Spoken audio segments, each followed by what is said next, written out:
Hello everyone, this is Shreyam Srivastav and today I'm going to teach you all a topic from class 11 biology. The name of the topic is nerve impulse conduction and synapse.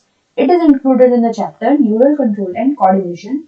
This is the lecture third. इसके previous lectures में मैंने आपको human neural system और जो उसकी unit होती है neuron उसके पूरे स्ट्रक्चर एंड फंक्शंस के बारे में बताया हुआ है और एक प्रोसेस जिसे हम माइलिनोजेनेसिस कहते हैं ये हमने आपको लास्ट लेक्चर में डिस्कस किया था। आज इस लेक्चर में हम नर्व इम्पल्स का कंडक्शन हमारे न्यूरॉन्स में कैसे होता है और साइनेप्स क्या होता है, साइनेप्स क्या चीज होती है, इसके बारे में हम डिस्कस करेंगे। तो आइए सबसे पहले स्टार्ट करते हैं नर्व इम्पल्स कंडक्शन से। नर्व इम्पल्स कंडक्शन का मतलब क्या हुआ कि हमारे न्यूरॉन्स में, हमारी बॉडी में जब नर्व इम्पल्स, जो सिग्नल आ रहे हैं, जो स्टिमुलस आ रहे हैं, उसको जब एक न्यूरॉन से दूसरे न्यूरॉन के बीच में ट्रांसफर करना होता है तो वो जो मैकेनिज्म होती है उसको हम बोलते हैं नर्व इम्पल्स कंडक्शन। अब आपको पता होगा कि हमारी बॉडी में जो न्यूरॉन्स होते हैं, न्यूरॉन्स एक एक्साइटेबल सेल्स होती हैं। न्यूरॉन्स क्या होती हैं? Neurons are excitable cells. Excitable cells का मतलब क्या हुआ? एक्साइटेबल सेल्स ऐसे सेल्स जो अपने जो सिग्नल मिलने पर अपने सोडियम या पोटेशियम पंप को एक्साइट कर दें, उसमें कोई एक सिग्नल को भेजने की पावर हो या टेंडेंसी हो, उसको हम बोलते हैं एक्साइटेबल सेल्स। एक्साइटेबल सेल्स होती हैं और ये किस स्टेट में पाई जाती हैं? ये पोलराइज स्टेट में या रेस्टिंग स्टेट में पाई जाती हैं। पोलराइज या रेस्टिंग स्टेज में पाई जाती हैं। ये दो स्टेट में मिलती हैं। और इसमें क्या होता है कि जो न्यूरॉन्स होते हैं, न्यूरॉन्स में हमारे ये न्यूरॉन्स हैं। अगर हम न्यूरॉन का स्ट्रक्चर बनाएंगे, ये डेंड्रॉन है, ये एक्सॉन है। एक्सॉन के बाद ये आता है हमारा टीलोडेंड्रिया और टीलोडेंड्रिया के बाद ये आते हैं साइनेप्टिक नोड। तो ये जो हमारा ये एक स्ट्रक्चर हमने प्रॉपर बनाया न्यूरॉन का। तो न्यूरॉन की जो मेम्ब्रेन है, खासकर जो एक्सॉन की मेम्ब्रेन है, ये एक्सॉन है। एक्सॉन की मेम्ब्रेन के पास क्या प्रेजेंट होते हैं? आयन चैनल्स प्रेजेंट होते हैं। क्या प्रेजेंट होते हैं? आयन चैनल्स प्रेजेंट होते हैं। और इन्हीं आयन चैनल्स में एक्टिव ट्रांसपोर्ट या सिंपल डिफ्यूजन या पैसिव डिफ्यूजन की वजह से जब आयंस का इन्फ्लक्स होता है, कोई एक आयन की मात्रा बढ़ रही है, कोई दूसरी आयन की मात्रा कम हो रही है, तो उसकी वजह से नर्व इम्पल्स जनरेट होता है। नर्व इम्पल्स जनरेट होता है तो हमारा इसका कंडक्शन होता है। अच्छा, दो चीज है। अगर हम इसकी बात करते हैं कि न्यूरॉन की बात करते हैं, तो न्यूरॉन के बाहर, ये हमारा सपोज करिए अगर ये न्यूरॉन है, ये न्यूरॉन के इसके बाहर का जो फ्लूइड प्रेजेंट है उसको हम बोलते हैं एक्स्ट्रा सेलुलर फ्लूइड। सेल के बाहर प्रेजेंट है इसलिए हम उसको क्या बोलते हैं? Extra cellular fluid. और सेल के अंदर प्रेजेंट है जो फ्लूइड, उसको हम बोलेंगे इंट्रा सेलुलर फ्लूइड। उसको क्या बोलेंगे? ICF या इंट्रा सेलुलर फ्लूइड। अब जो एक्स्ट्रा सेलुलर फ्लूइड होता है या इंट्रा सेलुलर फ्लूइड होता है, उसमें सर्टेन आयंस जैसे सोडियम हुए, पोटेशियम हुए, क्लोरीन हुआ, इनका हमको एक जगह पे कंसंट्रेशन ज्यादा देखने को मिलती है और कहीं पे कंसंट्रेशन कम देखने को मिलती है। तो ESF में या जिसे हम बोलेंगे एक्स्ट्रा सेलुलर फ्लूइड में सोडियम की और क्लोरीन की, इनकी हाई कंसंट्रेशन देखने को मिलती है। सोडियम की और क्लोरीन की हाई कंसंट्रेशन देखने को मिलती है और पोटेशियम की क्या देखने को मिलती है? लो कंसंट्रेशन देखने को मिलती है। मतलब एक्स्ट्रा सेलुलर फ्लूइड में सोडियम और क्लोरीन हाई पोटेंशियल में होता है, हाई कंसंट्रेशन में होता है, और पोटेशियम क्या होता है? लो कंसंट्रेशन में होता है। जबकि जो इंट्रासेलुलर फ्लूइड है, इंट्रासेलुलर फ्लूइड में पोटेशियम हाई हो जाता है और निगेटिवली चार्ज प्रोटीन्स ये क्या होते हैं? ये हाई कंसंट्रेशन में प्रेजेंट होते हैं। जबकि सोडियम और क्लोरीन हमें क्या देखने को मिलेगा? लो कंसंट्रेशन में देखने को मिलेगा। तो बाहर क्या है? बाहर सोडियम की कंसंट्रेशन ज्यादा है और अंदर क्या है? अंदर पोटेशियम की कंसंट्रेशन ज्यादा है। इन दोनों के कंसंट्रेशन की वजह से एक ग्रेडियंट डेवलप होता है और उसी ग्रेडियंट के डेवलप होने से हमारा नर्व इम्पल्स का कंडक्शन देखने को मिलता है। तो सबसे पहले हमें कौन से स्टेज नर्व इम्पल्स कंडक्शन में देखने को मिलती है? तो ये जो तीन स्टेज हमें मिलती है हमारे न्यूरॉन में जब नर्व इम्पल्स का कंडक्शन होता है, ये तीन स्टेज कौन सी देखने को मिलती है? जो पहली स्टेट होती है वो होती है हमारी रेस्टिंग स्टेज। ये इस स्टेज में जो हमारी मेम्ब्रेन होती है वो क्या होती है? पोलराइज्ड होती है। पोलराइज्ड मेम्ब्रेन देखने को मिलती है। और जो दूसरी स्टेज होती है वो स्टेज होती है हमारी एक्साइटेड स्टेज, जब न्यूरॉन में नर्व इम्पल्स का कंडक्शन हो रहा होता है या नर्व इम्पल्स नया नया आया होता है और एक्शन पोटेंशियल डेवलप हो रहा होता है, तो उसको हम बोलते हैं एक्साइटेड स्टेज। इसमें क्या जो मेम्ब्रेन होती है वो क्या होती है, डीपोलराइज्ड मेम्ब्रेन, डीपोलराइज्ड मेम्ब्रेन देखने को मिलती है। और जो तीसरी स्टेट है हमारी वो होती है, हमें देखने को मिलती है जब नर्व इंपल्स का कंडक्शन हो जाता है और हमारी जो नर्व इंपल्स का कंडक्शन हो जाता है वो एक न्यूरॉन से दूसरे न्यूरॉन में पहुंच जाता है और हमें अपनी न्यूरॉन में दोबारा वो जो स्टेबिलिटी लानी होती है। तो वो जो स्टेज है उसको हम बोलेंगे रीपोलराइज्ड मेम्ब्रेन, और it is called repolarised membrane. ये तीन स्टेजेस हमें देखने को मिलती हैं। This is third one, then there is second one and there is first one. तो जो ये जो दो स्टेज देखने को मिलती हैं, रेस्टिंग स्टेज और एक्साइटिंग स्टेज, इसमें हमें बहुत ही ज्यादा सिग्निफिकेंट चेंजेस देखने को मिलते हैं हमारे न्यूरॉन के अंदर। तो हमारे न्यूरॉन में क्या होता है कि सपोज करिए हमारा न्यूरॉन की एक्सोलेमा लेयर है, इस एक्सोलेमा लेयर के पास क्या प्रेजेंट है, आयन चैनल्स प्रेजेंट है। क्या प्रेजेंट है इसके पास, आयन चैनल्स प्रेजेंट है। और ये आयन चैनल्स क्या होते हैं, सेलेक्टिवली परमिएबल होते हैं, सेलेक्टिवली परमिएबल। इसका मतलब क्या हुआ, सेलेक्टिवली परमिएबल का मतलब हुआ कि सपोज करिए कि आपका जो घर है, आपके घर में जो मेन गेट है, आपके घर का जो मेन गेट है उसके पास आपने एक चौकीदार बैठा दिया। वो चौकीदार क्या करेगा या वो वॉचमैन क्या करेगा, वो आपने जिनका परिचय उन लोग आपने जिनका परिचय उसको उससे कराया हुआ है उनको तो अंदर आने जाने देगा, लेकिन जिसको आपने मना कर दिया तो उसको अंदर नहीं आने देगा। तो वो क्या होगा, किसी भी स्ट्रेंजर, रैंडम स्ट्रेंजर को अंदर नहीं आने देगा। तो वो ऐसा क्या है, वो सेलेक्टिवली परमिएबल है। वो क्या है हमारा, सिलेक्टिवली परमिएबल है। इसी प्रकार से जो हमारे आयन चैनल होते हैं वो भी सिलेक्टिवली परमिएबल होते हैं। किसी एक टाइम पर, किसी एक कंसंट्रेशन में ज्यादा होने पर किसी एक आयन को अंदर आने देते हैं, किसी को बाहर जाने देते हैं, और उसकी क्या है, मेंटेनिंग का काम करते हैं। तो रेस्टिंग स्टेज में क्या होता है कि जो हमारी एक्सोलेमा है, ये कौन सी लेयर है, ये हमारी एक्सोलेमा लेयर, एक्सॉन के बाहर की जो लेयर है उसको हम बोलेंगे एक्सोलेमा। एक्सोलेमा क्या होती है, ये मोर परमिएबल होती है फॉर पोटेशियम आयंस। मतलब मैंने आपको जस्ट पहले बताया कि ईएसएफ में, एक्स्ट्रा सेलुलर फ्लूइड में सोडियम की कंसंट्रेशन हाई होती है और आईएसएफ या इंट्रासेलुलर फ्लूइड में पोटेशियम की कंसंट्रेशन हाई होती है। तो अंदर कंसंट्रेशन किसकी हाई है, पोटेशियम की। तो ये किसके लिए मोर परमिएबल है, तो ये मोर परमिएबल है रेस्टिंग स्टेज में, मोर परमिएबल फॉर पोटेशियम आयन। ये पोटेशियम आयन को अंदर आने देगी और उसके लिए ज्यादा परमिएबल है। लेकिन क्या होगी, nearly impermeable, nearly impermeable, impermeable for किसके लिए, फॉर सोडियम आयंस। मतलब सोडियम को अंदर नहीं आने देगी, लेकिन अंदर के जो पोटेशियम है उसको बाहर जाने देगी, उसके लिए ज्यादा परमिएबल रहेगी। और क्या होता है, ये इम्परमिएबल होती है। इम्परमिएबल मतलब बिल्कुल नहीं आने जाने देती है, impermeable for negatively charge proteins, negatively charge proteins, इनको बिल्कुल आने जाने नहीं देती है। मतलब क्या करेगी, ये जो एक्सोलेमा लेयर है, ये एक्सोलेमा लेयर तो ये जो आयन गेटेड चैनल प्रेजेंट है, सोडियम चैनल, पोटेशियम पंप, ये सोडियम पोटेशियम पंप जो प्रेजेंट है, ये क्या करेंगे, ये जो लेयर होगी ये पोटेशियम आयन को अंदर आने जाने देगी। सोडियम आयंस को नियरली इम्परमिएबल मतलब बिल्कुल नहीं, बट ऐसा नहीं कह सकते कि बिल्कुल नहीं आने देगी, बहुत 0.2 या 0.4% आने जाने देगी, लेकिन बिल्कुल ही नेगेटिव, बिल्कुल ही इम्परमिएबल होती है negatively charge proteins. Negatively charge proteins को बिल्कुल आने जाने नहीं देती। इन तीनों की वजह से क्या बनता है, हमारे आयन में एक आयनिक ग्रेडियंट देखने को मिलता है।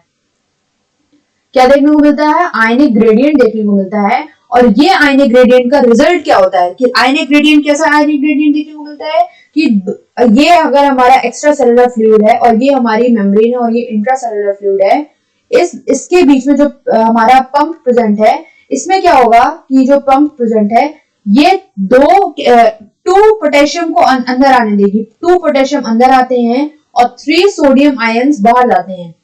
सोडियम आयंस 3 बाहर जाते हैं और 2 पोटेशियम आयन अंदर जाते हैं। अंदर आते हैं मतलब इंट्रासेलुलर फ्लूइड में आते हैं 2 potassium ions, extra cellular fluid के पास जाते हैं 3 सोडियम आयंस, जिसकी वजह से क्या होता है कि बाहर सोडियम की कंसंट्रेशन बढ़ रही है लेकिन अंदर पोटेशियम की कंसंट्रेशन कम है, जिसकी वजह से हमें क्या देखने को मिलता है, जिसकी वजह से हमें एक आयनिक ग्रेडियंट देखने को मिलता है। और इस आयनिक ग्रेडियंट की वजह से बाहर की तरफ पॉजिटिव चार्ज है, बाहर की तरफ सोडियम ज्यादा है इसलिए बाहर की तरफ पॉजिटिव चार्ज और अंदर की तरफ निगेटिव चार्ज देखने को मिलता है एज अ नॉर्मल स्टेट में। अगर हम रेस्टिंग स्टेज की बात करें तो इसकी वजह से हमें क्या देखने को मिलता है, नॉर्मल, बाहर की तरफ पॉजिटिव चार्ज, बाहर की तरफ पॉजिटिवली आउटसाइड होता है, पॉजिटिवली क्या होता है, आउटवर्ड्स, आउटसाइड बाहर की तरफ पॉजिटिव ज्यादा होता है और नेगेटिव अंदर की तरफ होता है। तो क्या होगा, रिजल्ट में क्या होगा, पोलराइजेशन होगा और रेस्टिंग मेम्ब्रेन पोटेंशियल डेवलप होता है। इसकी वजह से क्या डेवलप होगा, इसकी वजह से पोटेंशियल डेवलप होगा। इस पोटेंशियल को हम बोलेंगे, this potential is called resting membrane, this potential is called resting membrane potential. ये जो रेस्टिंग मेम्ब्रेन पोटेंशियल होता है ये कितना होता है, -70 मिलीवोल्ट, -70 मिलीवोल्ट। अब इसमें माइनस का साइन क्यों है, क्योंकि अंदर की तरफ नेगेटिव की कंसंट्रेशन ज्यादा है, मतलब अंदर की तरफ सेल में नेगेटिव है विद रिस्पेक्ट टू सेल जो आउटसाइड है। Negative sign indicates that the inside the cell is negative with respect to the outside cell. और ये जो पोटेंशियल डेवलप होगा उस पोटेंशियल को हम बोलते हैं this is a resting membrane potential. ये रेस्टिंग मेम्ब्रेन पोटेंशियल कौन मेंटेन करता है, इसको मेंटेन करने का काम होता है दो लोगों का, एक तो एक्टिव ट्रांसपोर्ट, दूसरा passive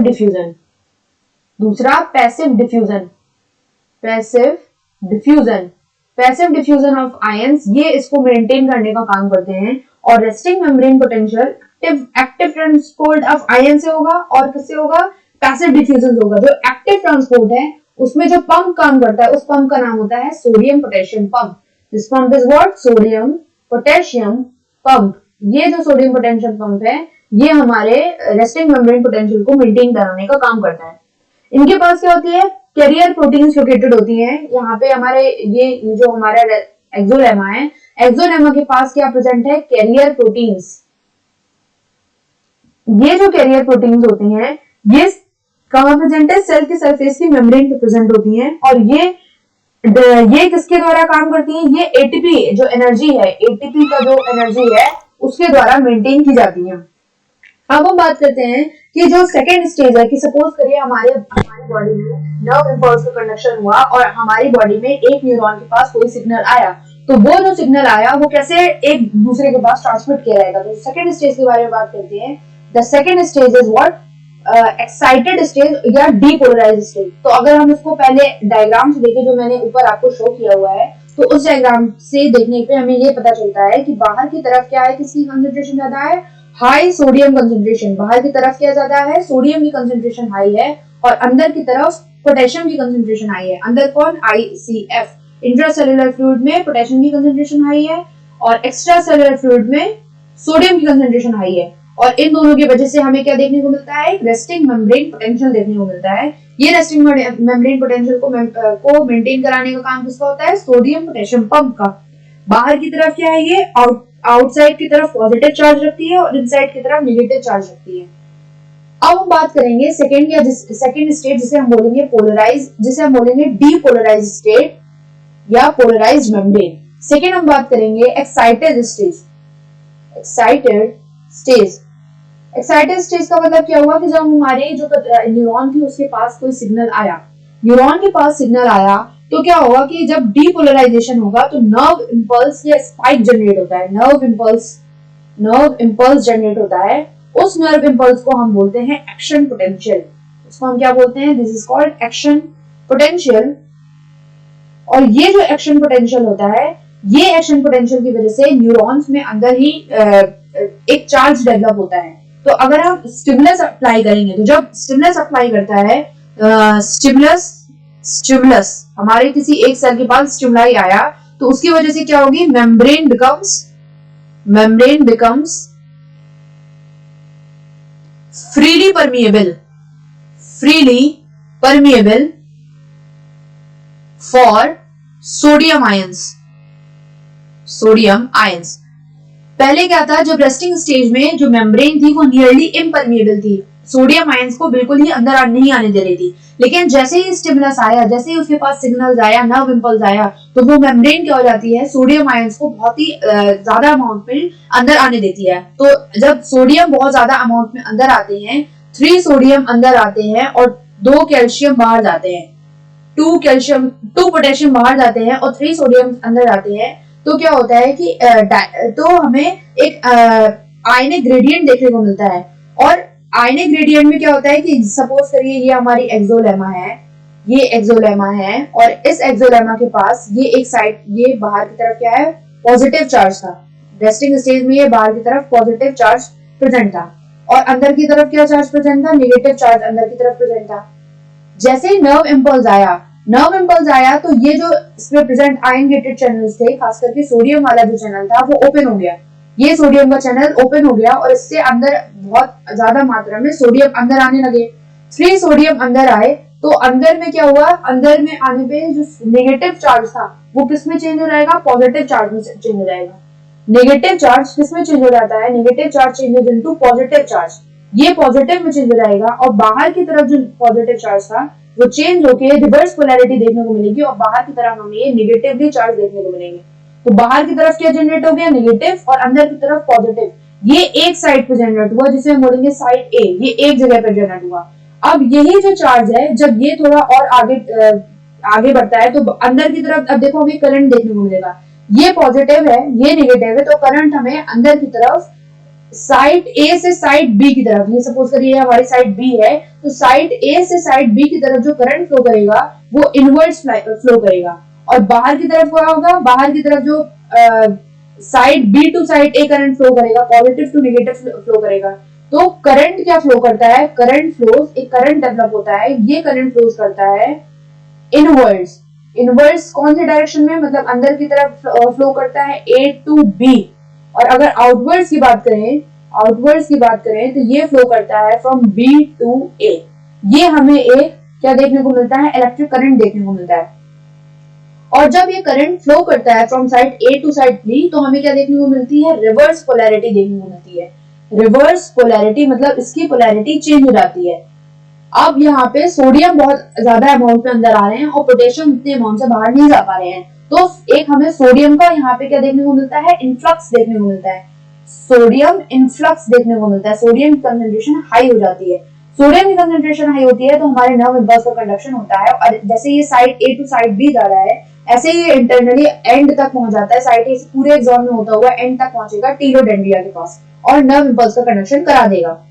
Hence the polarity of the side क्या हो जाती है, रिवर्स हो जाती है। एक एक्शन पोटेंशियल जनरेट कर जाता है पॉइंट बी पे। कहाँ पे, साइड बी पे क्या जनरेट कर गया हमारा, एक्शन पोटेंशियल एपी, ये जनरेट कर जाता है। ये जो एक्शन पोटेंशियल है वो साइड ए से साइड बी के पास अराइव करता है और रिपीटेडली ये पूरी लेंथ के पास चला जाता है और एंड में जाके इस नर्व इम्पल्स का कंडक्शन हो जाता है। ये टीलोडेंड्रिया के पास जाते हैं, साइनेप्टिक वेसिकल्स के पास जाते हैं और इसके बाद इसका जो नर्व इम्पल्स का कंडक्शन हो जाता है। जब नर्व इम्पल्स का कंडक्शन हो जाता है उसके बाद जो स्टेज आती है उसको बोलते हैं रीपोलराइज्ड मेम्ब्रेन या रीपोलराइज्ड स्टेज। इसको क्या बोलेंगे, रीपोलराइज्ड मेम्ब्रेन। ये जो रीपोलराइज्ड मेम्ब्रेन होती है इसमें क्या होता है कि जब नर्व इम्पल्स का कंडक्शन हो गया, नर्व इम्पल्स का जब कंडक्शन हो गया तो जो ये सोडियम इन्फ्लक्स हमें इसके पहली वाली स्टेज में देखने को मिलता है, ये जो सोडियम इन्फ्लक्स है वो बहुत ही ज्यादा वेरी शॉर्ट लिव्ड होता है, बहुत ही कम टाइम के लिए हमें देखने को मिलता है। मतलब थोड़ी सी पीक आती है, ये सपोज करिए अगर हमारा ग्राफ है, नर्व इम्पल्स में ऐसे पीक आई और 2 मिनट के बाद ये नॉर्मल हो गई, फिर ऐसे एक पीक आती है और ये नॉर्मल हो जाती है। तो ये जो पीक हमें देखने को मिलेगी इस पीक को बोलेंगे सोडियम का इन्फ्लक्स देखने को मिलता है। फिर बाद में क्या होता है कि जैसे ही सोडियम का इन्फ्लक्स कम होता है वैसे ही पोटेशियम, जब सोडियम का इन्फ्लक्स कम होता है जो ये मेम्ब्रेन होती है वो पोटेशियम के लिए हाईली परमेबल हो जाती है। तो it quickly followed by the rise in permeability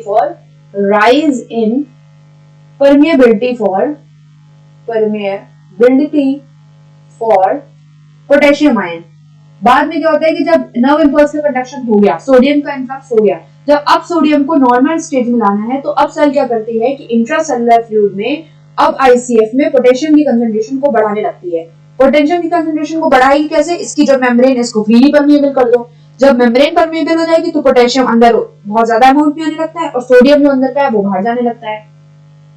और फिर with in a fraction of second में क्या होता है, पोटेशियम आयन जो बाहर डिफ्यूज हुआ था वो बाद में रिस्टोर करके कहा जाता है, रेस्टिंग पोटेंशियल को स्टोर करके साइट ए के पास पहुंच जाता है, दोबारा अपनी सेल की पहली साइट के पास पहुंच जाता है। जिसकी वजह से क्या होता है, जो फाइबर्स होते हैं, ये जो फाइबर्स हैं, ये जो नर्व फाइबर्स है वो बहुत ही ज्यादा मोर रिस्पॉन्सिबल हो जाते हैं अदर दूसरे स्टिमुलाई के लिए, बहुत ज्यादा क्या हो जाते हैं, रिस्पॉन्सिव हो जाते हैं, रिस्पॉन्सिव। तो इस प्रकार से हमारे एक न्यूरॉन से दूसरे न्यूरॉन का कंडक्शन, हमें नर्व इम्पल्स का कंडक्शन देखने को मिलता है। और पहले ही न्यूरॉन में एक्सॉन या डेंड्रॉन से, पहले न्यूरॉन में हम सेल बॉडी से लेकर टीलोडेंड्रिया के बीच का ये जो नर्व इम्पल्स का कंडक्शन है वो हम पढ़ लेते हैं, वो हम देख लेते हैं कि कैसे हमें ये सोडियम पोटेशियम पंप की सहायता से ये आयनिक ग्रेडियंट्स देखने को मिलते हैं। ये 3 स्टेज थी, रिपोलराइज्ड मेम्ब्रेन, एक्साइटेड स्टेज या डीपोलराइज्ड मेम्ब्रेन, और पहली कौन सी थी, रेस्टिंग स्टेज। ऐसे हमारे बॉडी में हमको क्या देखने को मिलता है, नर्व इंपल्स का कंडक्शन देखने को मिलता है। अब ये जो नर्व इंपल्स का कंडक्शन है, ये बहुत ही एक इम्पॉर्टेंट पार्ट प्ले करता है हमारे बॉडी में जो सिग्नल्स है उसको ट्रांसमिट करने के लिए। और ये जो ट्रांसमिट करने के लिए जो हमारे बॉडी में देखने को मिलता है, उसमें एक बहुत ही इंपॉर्टेंट पार्ट याद रखना है आपको कि जब हमारी मेम्ब्रेन क्या है, डीपोलराइज स्टेट में है, डीपोलराइज स्टेट में है, डीपोलराइज में किसका इन्फ्लक्स देखने को मिलेगा, हमें को सोडियम का इन्फ्लक्स देखने को मिलेगा।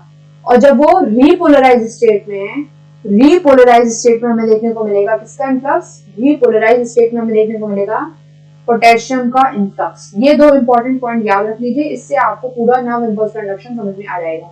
ये 2 पॉइंट्स हमें सबसे ज्यादा फंसाते हैं।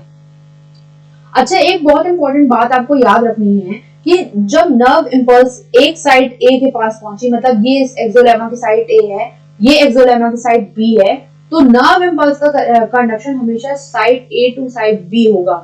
मतलब ये एक यूनिडायरेक्शनल है, एक ही डायरेक्शन में होगा, यूनिडायरेक्शनल। एक बार साइड ए से साइड बी के पास सिग्नल पहुंच गया तो वो दोबारा सिग्नल लौट के नहीं आ सकता, वो एक डायरेक्शन से दूसरे डायरेक्शन के बीच में होगा, one direction to another direction होगा, दोबारा लौट के ये सिस्टम हमें नहीं देखने को मिलेगा। तो ये क्या होता है, यूनिडायरेक्शनल होता है। नर्व इंपल्स का कंडक्शन क्या होता है, यूनिडायरेक्शनल होता है। और इसकी जो नर्व इंपल्स कंडक्शन की जो वेलोसिटी है, मतलब नर्व इंपल्स की जाने की जो स्पीड है, वेलोसिटी है, वो किस पे डिपेंड करती है, डायमीटर ऑफ न्यूरॉन पे। किस पे डिपेंड करती है, डायमीटर ऑफ न्यूरॉन। न्यूरॉन के डायमीटर पे इसकी स्पीड डिपेंड करती है, इसकी वेलोसिटी डिपेंड करती है। वेलोसिटी को इफेक्ट करने वाले बहुत सारे फिजिकल और केमिकल फैक्टर देखने को मिलते हैं, जैसे ये प्रेशर है, हीट है, कोल्ड है, क्लोरोफॉर्म है, ईथर है। इन सबसे फिजिकल और केमिकल फैक्टर से ये हमारी वेलोसिटी बहुत ज्यादा इफेक्ट होती है। अब हमें बात करनी है जो दूसरा टॉपिक है हमारा, साइनेप्स। अब हम बात करते हैं सेकंड टॉपिक के बारे में, जिसका नाम क्या है, साइनेप्स। साइनेप्स की बात करने से पहले आपको थोड़ा सा प्रीवियस मैं आपको दिखा दूं, स्लाइड दिखा दूं, जिससे आपको थोड़ा सा ये डायग्राम क्लियर देखने को मिले कि हमारी बॉडी में ये जो प्रेजेंट हमारा साइनेप्स है, हमें क्या पढ़ना है, साइनेप्स के बारे में। तो एक न्यूरॉन और दूसरे न्यूरॉन के बीच में जब नर्व इंपल्स का ट्रांजिशन कराना होता है तो एक जंक्शन प्रेजेंट होता है, एक रीजन प्रेजेंट होता है, जिसे हम बोलते हैं साइनेप्स। सपोज करिए ये हमारा पहला न्यूरॉन है, ये पहले न्यूरॉन का एक्सॉन है, ये टीलोडेंड्रिया है, ये साइनेप्टिक नर्व्स है। तो ये फर्स्ट न्यूरॉन है, ये इसके डेंड्रॉन प्रेजेंट है, ये इसके क्या प्रेजेंट है, यहाँ से इसके डेंड्रॉन या न्यूराइड्स निकल रहे हैं। ये है हमारा पहला न्यूरॉन। अब हमारे पास प्रेजेंट है दूसरा न्यूरॉन। ये जो दूसरा न्यूरॉन है इसके पास भी टीलोडेंड्रिया प्रेजेंट है, और ये टीलोडेंड्रिया के पास, इसके पास भी साइनेप्टिक नर्व्स प्रेजेंट है। ये हमारे डेंड्रॉन्स प्रेजेंट है। ये क्या प्रेजेंट है, हमारे डेंड्रॉन्स प्रेजेंट है। ये हमारा सेकंड न्यूरॉन है। तो एक न्यूरॉन से दूसरे न्यूरॉन के बीच में जब नर्व इंपल्स का ट्रांजैक्शन करना होता है, नर्व इंपल्स का कंडक्शन करना होता है, तो उसके बीच में जो स्पेस प्रेजेंट होता है, जो उसके बीच में जंक्शन प्रेजेंट होता है, उस जंक्शन को हम बोलते हैं साइनेप्स। उस जंक्शन को हम क्या बोलते हैं, दिस इज कॉल्ड साइनेप्स। और ये जो साइनेप्स है ये हमें कहाँ देखने को मिलता है, ये दो न्यूरॉन्स के बीच में देखने को मिलता है। अगर हम साइनेप्स की थोड़ी सी डिटेल स्टडी करें तो हमें क्या देखने को मिलता है कि जो हमारी बॉडी में जब नर्व इंपल्स का कंडक्शन हो रहा होता है तो ये जंक्शन रीजन के बीच में हो रहा होता है, जहां पे एक न्यूरॉन से दूसरे न्यूरॉन के बीच में नर्व इंपल्स का ट्रांजैक्शन होता है। तो पहले न्यूरॉन का जो टीलोडेंड्रिया है, टीलोडेंड्रिया ऑफ फर्स्ट न्यूरॉन, वो किससे, टीलोडेंड्रिया या उसका जो साइनेप्टिक नॉब है वो किससे अटैचमेंट में रहता है, डेंड्रॉन से। डेंड्रॉन ऑफ सेकेंड न्यूरॉन के डेंड्रॉन से पहले न्यूरॉन का टीलोडेंड्रिया अटैच रहता है और इस रीजन को हम बोलते हैं साइनेप्स। तो टीलोडेंड्रिया की जो मेम्ब्रेन होगी, टीलोडेंड्रिया की जो मेम्ब्रेन होगी, उस मेम्ब्रेन को हम बोलेंगे this is called pre synaptic membrane. Pre synaptic membrane क्या देखने को मिलती है हमें, प्री साइनेप्टिक मेम्ब्रेन देखने को मिलती है। और दूसरे न्यूरॉन के जो डेंड्रॉन है उसके पास जो लेयर प्रेजेंट है, उसके पास जो मेम्ब्रेन प्रेजेंट है, उस मेम्ब्रेन को हम बोलते हैं पोस्ट साइनेप्टिक मेम्ब्रेन। इसको क्या बोलते हैं, पोस्ट साइनेप्टिक मेम्ब्रेन। और प्री साइनेप्टिक मेम्ब्रेन या पोस्ट साइनेप्टिक मेम्ब्रेन के बीच में जो गैप प्रेजेंट होता है उस गैप को हम बोलते हैं साइनेप्टिक क्लेफ्ट। उसको हम क्या बोलते हैं? Synaptic cleft. ये आपको ये 3 पॉइंट बहुत इंपॉर्टेंट से याद रखनी है कि कौन सा पार्ट क्या बना रहा है। तो पहले न्यूरॉन की जो टीलोडेंड्रिया की मेम्ब्रेन है, ये जो टीलोडेंड्रिया की ये जो मेम्ब्रेन है या साइनेप्टिक नर्व की जो मेम्ब्रेन है, ये जो मेम्ब्रेन है वो दूसरे न्यूरॉन के डेंड्रॉन की मेम्ब्रेन के साथ टच में है और ये क्या बनाती है? Pre synaptic membrane and post synaptic membrane बनाती है। और ये प्री साइनेप्टिक मेम्ब्रेन और पोस्ट साइनेप्टिक मेम्ब्रेन के बीच का जो एक गैप है ये प्रेजेंट हो भी सकता है और नहीं भी हो सकता है, कि डिपेंड करता है कि हम किसकी बात कर रहे हैं। तो हमारी बॉडी में 2 टाइप के साइनेप्स देखने को मिलते हैं। कितने टाइप के साइनेप्स देखने को मिलेंगे? हमें हमारी बॉडी में 2 टाइप के साइनेप्स देखने को मिलते हैं।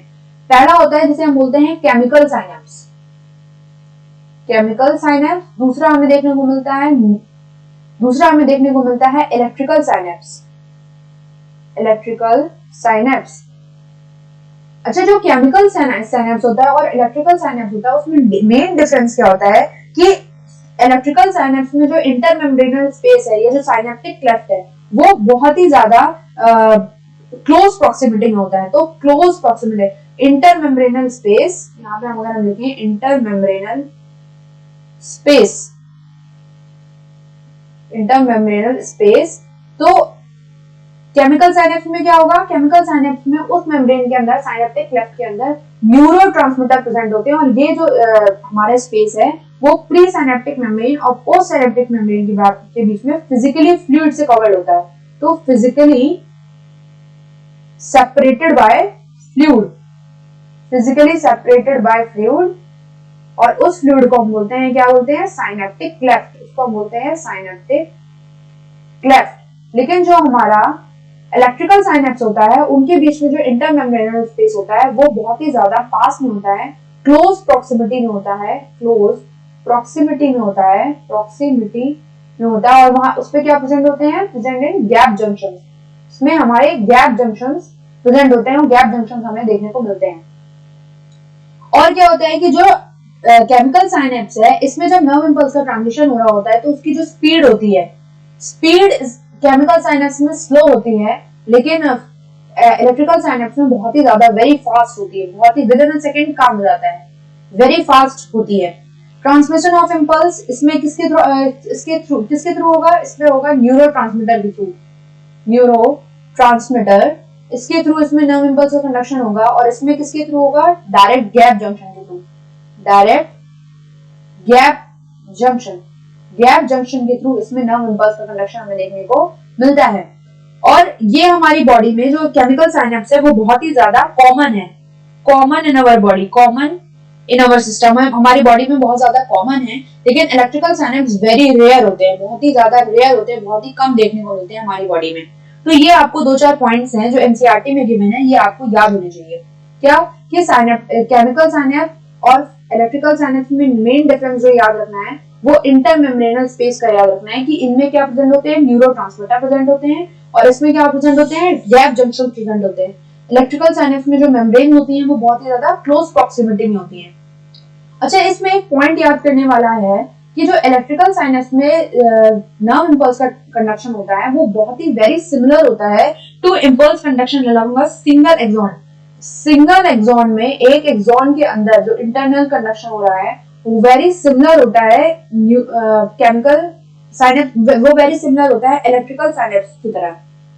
इलेक्ट्रिकल साइनेप्स में बहुत ही ज्यादा क्या होता है? सिमिलर देखने को मिलता है।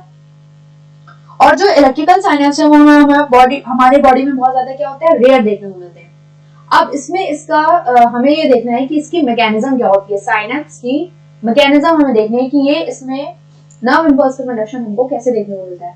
तो अगर हम इसमें हेडिंग लगाएं मैकेनिज्म, तो आपको इतना याद रखना है कि ये हमारा डेंड्रॉन है, सपोज करिए ये हमारा सेल बॉडी है और ये हमारा एक्सॉन है, ये एक्सॉन के बाद टीलोडेंड्रिया है और ये टीलोडेंड्रिया के बाद ये साइनेप्टिक नोवाई, और ये हमारा क्या पता, ये तो मैंने आपको स्ट्रक्चर पूरा बताया। अगर हम इसको थोड़ा सा जूम करके देखें, इस स्ट्रक्चर को हम थोड़ा सा जूम करके देखें तो हमें ये स्ट्रक्चर थोड़ा सा ऐसे देखने को मिलता है। और इसमें ये हमारा क्या है? एक साइनेप्टिक नॉब है। ये साइनेप्टिक नर्व के ऊपर क्या प्रेजेंट है, एक्सॉन टर्मिनल या हमें जिसे बोल सकते हैं टीरोडेंड्रिया। इन साइनेप्टिक नर्व्स में एक बहुत ही स्पेशल सेल्स पाई जाती हैं जिनको हम बोलते हैं वेसिकल्स पाए जाते हैं, उन्हें हम बोलते हैं साइनेप्टिक वेसिकल्स। क्या बोलते हैं उनको हम, साइनेप्टिक वेसिकल्स। इन साइनेप्टिक वेसिकल्स के अंदर एक फ्लूइड भरा होता है, उस फ्लूइड को बोलते हैं न्यूरोट्रांसमीटर। इसको क्या बोलते हैं, न्यूरो। ये जो केमिकल भरा है इस केमिकल को बोलेंगे, this chemical is what, neurotransmitter. ये जो न्यूरोट्रांसमीटर है वो दोनों टाइप का हो सकता है कि वो इंपल्स कंडक्शन को आगे बढ़ा भी सकता है, उसको रोकने का काम भी कर सकता है। तो ये हमारी क्या है, ये हमारा क्या है, ये हमें एक्सॉन टर्मिनल देखने को मिलेगा, एक्सॉन टर्मिनल। ये जो वेसिकल्स हैं, ये वेसिकल्स कौन सी है, साइनेप्टिक वेसिकल्स, साइनेप्टिक वेसिकल्स। इन साइनेप्टिक वेसिकल्स के अंदर जो न्यूरोट्रांसमीटर भरा हुआ है, जो केमिकल भरा है, उसको हम क्या बोलेंगे, दिस इज व्हाट, न्यूरोट्रांसमीटर। ये जो न्यूरोट्रांसमीटर है, और ये न्यूरोट्रांसमीटर के बाद ये हमें यहाँ पे क्या देखने को मिलते हैं, अगर हम दूसरी मेम्ब्रेन बनाएं, ये जो बनी हमारी दूसरी membrane, this membrane is what, this is post synaptic membrane, this is what, this is post synaptic membrane. और इस पोस्ट साइनेप्टिक मेम्ब्रेन के पास ये क्या है हमारी, पोस्ट साइनेप्टिक मेम्ब्रेन। इस पोस्ट साइनेप्टिक मेम्ब्रेन के पास क्या प्रेजेंट होते हैं, रिसेप्टर प्रेजेंट होते हैं। क्या देखने को मिले हमें, इसमें ये छोटे छोटे रिसेप्टर देखने को मिलेंगे, ये रिसेप्टर प्रेजेंट होते हैं, ये रिसेप्टर प्रेजेंट होते हैं। तो ये हमारे क्या है, दिस इज व्हाट, रिसेप्टर्स। इन्हीं रिसेप्टर्स में जाके हमारा न्यूरोट्रांसमीटर बाइंड हो जाता है। तो अब कैसे मैकेनिज्म फॉलो होती है, अब इसको बहुत ज्यादा ध्यान से देखेंगे, आप सबका ध्यान मेरी तरफ होना चाहिए। पहले क्या होता है, जैसे ही नर्व इंपल्स का कंडक्शन आ रहा होता है, तो जब हमारे एक्सॉन टर्मिनल के पास नर्व इंपल्स पहुंचता है, तो ये नर्व इंपल्स पहुंचने में ये जो मेम्ब्रेन है, प्री साइनेप्टिक मेम्ब्रेन है, ये जो प्री साइनेप्टिक मेम्ब्रेन है, ये मोर परमेबल हो जाती है कैल्शियम आयंस के लिए। तो ये क्या करती है, कैल्शियम आयंस को बहुत ही हाई अमाउंट में अंदर आने देती है। कैल्शियम आयंस बहुत ही हाई अमाउंट में प्री साइनेप्टिक मेम्ब्रेन के थ्रू अंदर आते हैं। जैसे ही अंदर आते हैं, तो ये हमारे ये जो साइनेप्टिक वेसिकल्स हैं, इनसे टकराते हैं और ये साइनेप्टिक वेसिकल्स को बर्स्ट कर देते हैं। जब ये साइनेप्टिक वेसिकल्स को बर्स्ट कर देते हैं, मतलब इसको फाड़ देते हैं, तो इसके अंदर का जो हमारा केमिकल प्रेजेंट है, जिसे हम बोलेंगे न्यूरोट्रांसमीटर, ये न्यूरोट्रांसमीटर, ये जो हमारी केमिकल, ये हमारी क्या थी, ये हमारी वेसिकल थी, ये बर्स्ट हुई, इसके अंदर जो केमिकल प्रेजेंट था, ये प्री साइनेप्टिक मेम्ब्रेन के साथ फ्यूज कर जाएंगी, और ये इसका जो केमिकल है वो कहाँ प्रेजेंट हो जाएगा, ये आ जाएगा साइनेप्टिक क्लेफ्ट में। ये केमिकल कहाँ आ गया, this chemical comes into synaptic cleft. Synaptic cleft में आते ही ये जो केमिकल है, ये केमिकल न्यूरोट्रांसमीटर अपने अपने रिसेप्टर्स के पास जाके बाइंड हो जाता है। किसके पास जाके बाइंड हो जाएगा, अपने अपने रिसेप्टर्स के पास जाके बाइंड हो जाएगा।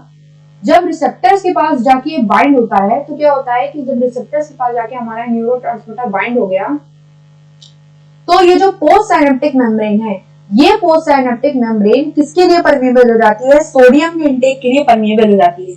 जब ये सोडियम के इंटेक के लिए परमेबल होगी, मतलब सोडियम आयन के लिए परमेबल हो जाएगी, तो क्या होगा कि हमारे जो पोस्ट साइनेप्टिक मेम्ब्रेन है उसमें सोडियम का इन्फ्लक्स देखने को मिलेगा। सोडियम का इन्फ्लक्स देखने को मिलेगा तो नर्व इंपल्स का कंडक्शन हो जाएगा। जब नर्व इंपल्स का कंडक्शन की पहली स्टेट क्या थी कि सोडियम का इन्फ्लक्स देखने को मिलेगा, सोडियम का इन्फ्लक्स होगा तो हमारी बॉडी में क्या देखने को मिलेगा, नर्व इंपल्स का कंडक्शन देखने को मिलेगा। तो ये इस तरीके से पूरी मैकेनिज्म फॉलो होती है। तो अगर हम इसको लैंग्वेज में लिखें, ये तो मैंने आपको डायग्राम में बताया, अगर हम इसको अब लैंग्वेज में लिखें तो क्या लिखेंगे कि नर्व इंपल्स का कंडक्शन किसके द्वारा होता है, इंपल्स कहाँ पहुंचा, सबसे पहले हमारा इंपल्स पहुंचेगा, इंपल्स या action potential arrives at where, कहाँ अराइव हुआ, ये अराइव हुआ एक्सॉन टर्मिनल के पास, एक्सॉन टर्मिनल के पास अराइव हुआ, एक्सॉन टर्मिनल के पास पहुंचा तो जो साइनेप्टिक वेसिकल्स, कैल्शियम आयंस का इन्फ्लक्स होगा, calcium ions more permeable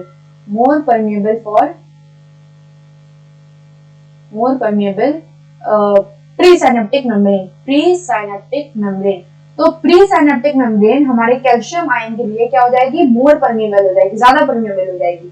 calcium ion के लिए मोर परमेबल होगी तो क्या होगा, साइनेप्टिक वेसिकल्स हैं, ये साइनेप्टिक वेसिकल्स क्या हो जाएंगे, बर्स्ट हो जाएंगे और ये जाके फ्यूज कर जाएंगे। Synaptic vesicles fuse with pre synaptic membrane या plasma membrane pre synaptic membrane साथ फ्यूज हो जाएंगे एंड रिलीज न्यूरोट्रांसमीटर कहाँ रिलीज करते हैं? इन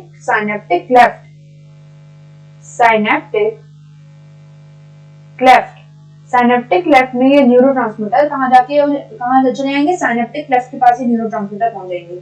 जब न्यूरोट्रांसमीटर साइनेप्टिक क्लेफ्ट के पास पहुंचते हैं तो वो क्या करते हैं? वो बाइंड्स विद देयर रिसेप्टर्स, अपने अपने रिसेप्टर्स के पास जाके बाइंड हो जाते हैं। और जब रिसेप्टर्स के पास जाके बाइंड होते हैं तो क्या कर देते हैं? पोस्ट साइनेप्टिक मेम्ब्रेन, कहाँ, किसकी मेम्ब्रेन पे? पोस्ट साइनेप्टिक मेम्ब्रेन की जो रिसेप्टर्स प्रेजेंट है उसके साथ जाके बाइंड कर जाते हैं, जिसकी वजह से एज अ रिजल्ट हमें ओपनिंग देखने को मिलती है, ओपनिंग ऑफ आयन चैनल्स की ओपनिंग देखने को मिलती है। And in post synaptic membrane किसमें देखने को मिलती है? पोस्ट साइनेप्टिक मेम्ब्रेन में हमारी आयन चैनल्स की ओपनिंग देखने को मिलेगी, जिसकी वजह से क्या होगा कि जो एंट्री ऑफ आयंस है, आयंस अंदर एंटर कर जाएंगे और एक न्यू पोटेंशियल डेवलप होगा। न्यू पोटेंशियल डेवलप कर जाएगा किसके पास? एट पोस्ट साइनेप्टिक मेम्ब्रेन के पास। पोस्ट साइनेप्टिक मेम्ब्रेन के पास नया पोटेंशियल डेवलप कर जाएगा और वो पोटेंशियल कैसा हो सकता है? वो एक्साइटेटरी भी हो सकता है और इनहिबिटरी भी हो सकता है। एक्साइटेटरी मतलब वो नर्व इंपल्स के कंडक्शन को आगे बढ़ाने वाला भी हो सकता है और उसको रोकने वाला भी हो सकता है। ये प्रॉपर पूरी मैकेनिज्म थी जो हमें याद रखनी है। अब हम बात करेंगे कि जो हमारा न्यूरोट्रांसमीटर है वो जो पोटेंशियल डेवलप करा रहा है वो दो टाइप का पोटेंशियल डेवलप करा सकता है। मतलब हमारे पोस्ट साइनेप्टिक पोटेंशियल जो देखने को मिलते हैं, पोस्ट साइनेप्टिक पोटेंशियल जो देखने को मिलते हैं वो दो टाइप्स के होते हैं। वो कितने टाइप के होते हैं? दो टाइप को देखने को मिलते हैं। पहला तो होता है कि वो या तो एक्साइटेटरी है, और दूसरा क्या देखने को मिलता है? इनहिबिटरी। तो एक्साइटेटरी पोस्ट साइनेप्टिक पोटेंशियल और इनहिबिटरी पोस्ट साइनेप्टिक पोटेंशियल, इसके बारे में दो तीन पॉइंट्स आपको याद रखने हैं कि जो एक्साइटेटरी पोस्ट साइनेप्टिक पोटेंशियल है उसमें मेन जो न्यूरोट्रांसमीटर होता है वो कौन होता है? Main neurotransmitter is acetyl choline. ये एसिटाइल कोलिन हमारा मेन न्यूरोट्रांसमीटर होता है और ये जो मेन न्यूरोट्रांसमीटर है वो नर्व इंपल्स का कंडक्शन फर्दर कराता है, वो ब्लॉक नहीं करता है। इसकी वजह से क्या होता है? फर्दर नर्व कंडक्शन होता है, फर्दर नर्व इंपल्स का कंडक्शन हमें देखने को मिलता है। मतलब इसकी वजह से एक्साइटेटरी होगा, दूसरे आयन के पास, दूसरे न्यूरॉन के पास ये चैनल को आगे बढ़ाने का काम करेगा, कंडक्शन को आगे करने का काम करेगा। लेकिन जो इनहिबिटरी होता है उसमें जो मेन न्यूरोट्रांसमीटर है वो न्यूरोट्रांसमीटर कौन सा है? GABA is what? Gamma amino butyric